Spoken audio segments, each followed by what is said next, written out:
5 हत्यारों का आरोपित नाईम बाबा मुठभेड़ में ढेर। मेरठ पुलिस ने घोषित किया था 50,000 का इनाम। मेरठ में एक ही परिवार के 5 लोगों की हत्या के आरोपी नाईम बाबा को पुलिस ने मुठभेड़ में ढेर कर दिया। नाईम बाबा पर 50,000 रुपये का इनाम घोषित था। वह 8 जनवरी की रात को अपने सौतेले भाई और दत्तक पुत्र के साथ मिलकर वारदात को अंजाम देकर फरार हो गया। पुलिस की कई टीमें उसकी तलाश में जुटी हुई हैं। सुहेल गार्डन में एक ही परिवार के 5 लोगों की हत्या के आरोपित 50,000 के इनामी नाईम बाबा को पुलिस ने मुठभेड़ में ढेर कर दिया। मूल रूप से मेरठ के किठनौर निवासी 35 वर्षीय राजमिस्त्री मोइन परिवार के साथ जाकिर कॉलोनी में रहता था। 8 जनवरी की रात मोइन के सौतेले भाई नाईम बाबा ने अपने दत्तक पुत्र सलमान के साथ मिलकर नाईम, उसकी पत्नी व 3 बेटियों की हत्या कर दी थी। उसके बाद नाईम नासिक भाग गया। पुलिस की 5 टीमें उसकी तलाश में थीं। एसएसपी विपिन ताड़ा ने बताया कि सुबह नाईम बाबा मदीना कॉलोनी में पहुंचा था।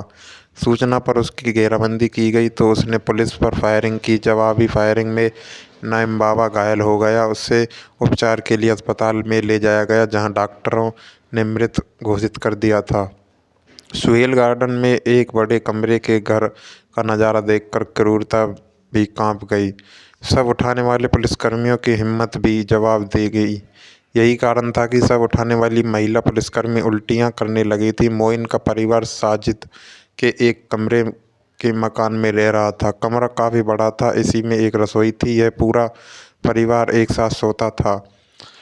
विगत गुरुवार को परिवार के लोग छत के रास्ते घर में घुसे। बेड खून से सना था। फर्श पर खून बह रहा था। बेड का बॉक्स खोला गया। उसके अंदर आसमा का शव बोरे में अंदर था। उसके हाथ पैर बंधे थे। सिर पर लोहे की रॉड से वार किया हुआ था। उसके पास बेड के अंदर ही 2 साल की अदीबा का शव भी बारे में मिला था। उसके सिर पर ही लोहे की रॉड से ही वार किया गया था। अक्सा और जिया का शव बेड की दूसरी साइड में मिले थे। बेड के पास ही चादर की गठरी में मोइन का शव बंधा हुआ था। उसके सिर से लेकर शरीर पर लोहे की रॉड से वार किए गए थे। माना जा रहा है कि परिवार को बचाने के लिए मोइन ने काफ़ी संघर्ष किया था। उसके हाथ और पैर भी हत्यारोपितों ने बांध दिए थे। जाते समय मकान के मुख्य गेट पर ताला लगा दिया गया था। पुलिस के पहुंचने के बाद ही ताला तोड़ कर अंदर प्रवेश किया गया। उसके बाद आसपास के लोगों की काफ़ी भीड़ जमा हो गई थी। मोइन पिछले 2 साल से रुड़की के पुआना में राजमिस्त्री का काम करता था। अचानक ही 2 माह पहले रुड़की को छोड़कर सुहेल गार्डन में आ गया था।